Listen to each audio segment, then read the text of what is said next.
اگر نظر اچانک پڑ گئی، اور اچانک پڑتی ہے ظاہر ہے، عبادت جتنے کام میں نے گنوائے سب کٹھے ہیں نا، طواف کٹھا ہے، نمازیں کٹھی ہیں، آنا کٹھا ہے، جانا کٹھا ہے، بسوں میں سوار ہونا کٹھا ہے، مینا کٹھا ہے، مزدلفہ کٹھا ہے، عرفات کٹھا ہے، ککریاں کٹھی ہیں، اور اسی طرح سائی کٹھی ہے، سلو کرو گے تو نظر تو پڑتی،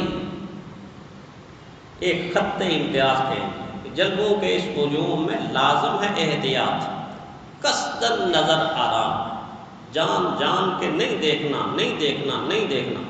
اچانک نظر پڑ گئی، فوراً اس نظر کو ہٹا کے بیت اللہ کی طرف دھیان کر دیا، بیت اللہ کی طرف دھیان کر دیا، فوراً نظر ہٹا کے اللہ کی ذات کی طرف دھیان کر، اللہ عظمتوں والے ہیں، اللہ کبریائی والے ہیں، اللہ بڑے ہیں۔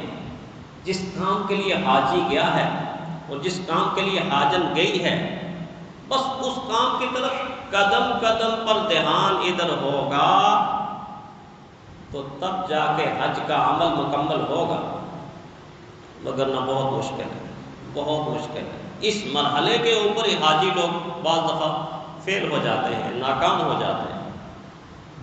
اس لیے سب سے پہلا جملہ فلا رفث، شہوت والی گفتگو نہیں کرنی، شہوت والا رویہ اختیار نہیں کرنا، دھیان نہیں ادھر کرنا۔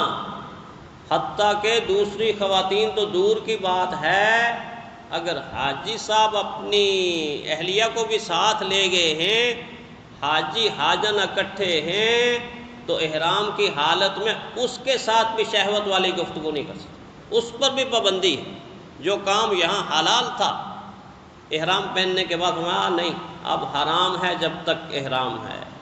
اپنی اہلیہ کے ساتھ بھی شہوت والی گفتگو نہیں کرنی، پابندی فلا رفث، کوئی گفتگو بیہودہ نہیں کرنی، لغو نہیں کرنی، لایانی نہیں کرنی، بدتمیزی والی نہیں کرنی، شہوت والی گفتگو کرنی ہی نہیں ہے۔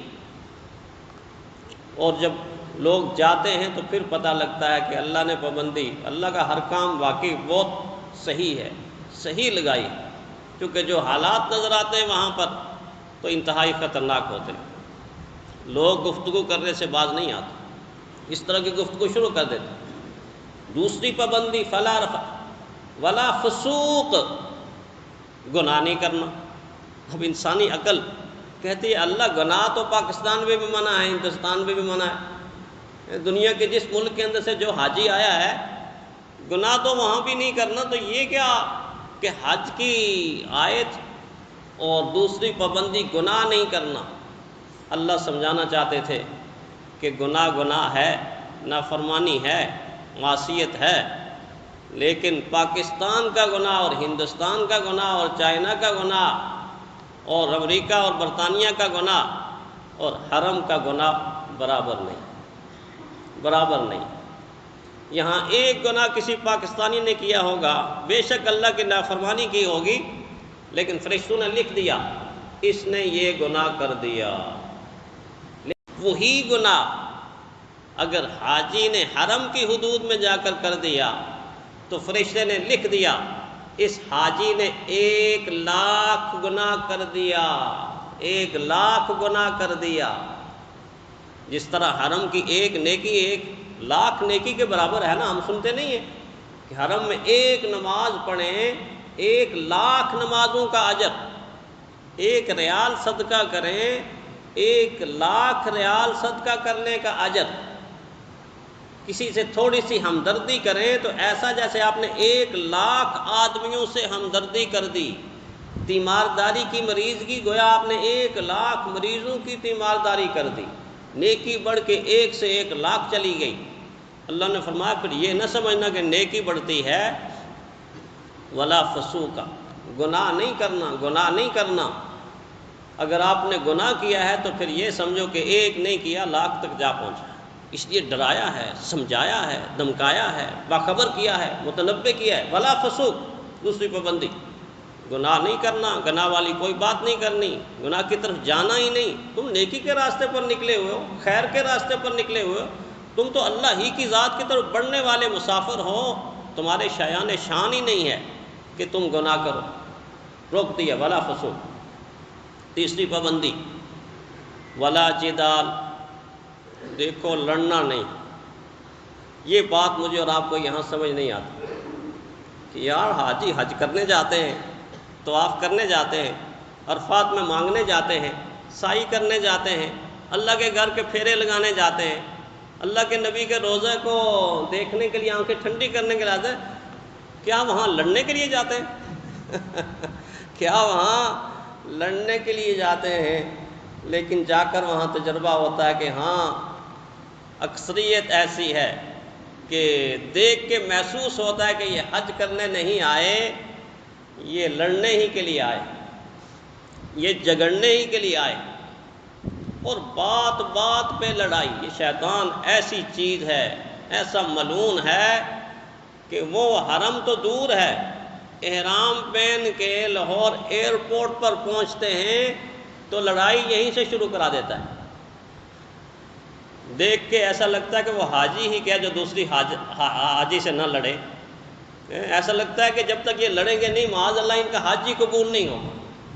بس پہ چڑھنے پہ لڑائی، بس سے اترنے پہ لڑائی، ہوٹل کا کمرہ لینے پہ لڑائی، کمرہ مل گیا تو ساتھیوں کی اس بات پہ لڑائی، یار اتنا اے سی چلایا ہے میری ہڈیاں سکڑ نہیں ہے، اتنی ٹھنڈ ہے، بند کرو اس کو۔ دوسرا کہتا ہے مجھے گرمی لگ رہی ہے، میں نہیں بند کر سکتا، میں تو اے سی چلاؤں گا۔ اب اے سی کے چلانے پہ لڑائی، اے سی کے بند کرنے پہ لڑائی۔ وہ حال ہی نے نہیں نقشہ کھینچا جو عربوں کا نقشہ، کہ کہیں پانی پینے پلانے پہ جھگڑا۔ عربوں کی یہی حالت تھی نا زمانہ جاہلیت میں، کہیں پانی پینے پلانے پہ جھگڑا، کہیں گھوڑا آگے بڑھانے پہ جھگڑا کہ آپ کا گھوڑا میرے گھوڑے سے آگے کیوں نکل گیا۔ اتنی چھوٹی چھوٹی باتوں پہ وہ لڑتے تھے۔ بالکل حاجیوں کا بھی یہی رویہ دیکھنے کے اندر آتا کہ ایک ایک چیز پر لڑائی، مینا کے اندر خیموں کی وجہ سے لڑائی۔ اچھا عرفات کا جو میدان ہے ایک دن وہاں گزارنا ہے، لیکن ایک دن بھی دیکھا گیا کہ حجاج سکون سے نہیں گزارتے، لڑنا جھگڑنا لڑنا جھگڑنا۔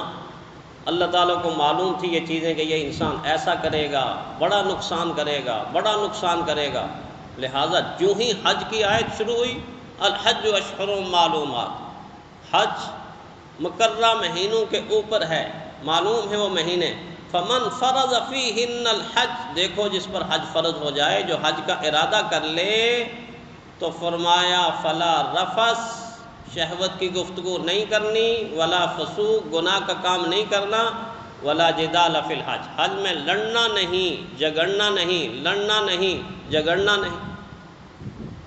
یہ خطرے کے مواقع ہیں جن سے اللہ تعالیٰ ایسے روک رہے ہیں۔ جس طرح دنیا کے اندر خطرے کی جو جگہ ہوتی ہے روکا نہیں جاتا۔ یہ سمندر ہے، مت اس میں چھلانگ لگاؤ، تمہیں تیرنا نہیں آتا، ڈوب جاؤ گے، مچھلیوں کی غذا بن جاؤ گے۔ یہ سیلاب ہے، آ رہا ہے، اس کے قریب نہ جاؤ، دور رہو، یہ آ گیا تو تمہاری زندگی موت میں تبدیل ہو جائے گی۔ یہ آگ ہے اچھلتی ہوئی پھیلتی ہوئی، اس کے قریب نہ آؤ، اندر چلے گئے تو جل کر راکھ بن جاؤ گے۔ ماں بچے کو تندور سے ہٹاتی، اس کے قریب نہ جانا، کہیں اس کے اندر گر نہ جاؤ، انگارہ نہیں پکڑنے دیتی، نہ پکڑو ہاتھ جل جائے گا، بھٹی کے قریب نہیں جانا، نہ کرو جل جاؤ گے۔ روکتے نہیں ہم بچوں کو، یہ تار نہ پکڑنا، بجلی کا جھٹکا لگے گا، زندگی موت میں تبدیل ہو جائے گی۔ دنیا کے خطرات سے جس طرح ہم ایک دوسرے کو یا والدین اپنے بچوں کو بچاتے، نہیں کرنا نہیں کرنا، نہیں جانا نہیں جانا، نہیں پکڑنا نہیں پکڑنا، نہیں کرنا، اللہ تعالیٰ اسی محبت کی بنیاد پر بندوں کو روکتے، نہیں یہ نہیں کرنا، نہیں یہ نہیں کرنا، نہیں ادھر نہیں جانا۔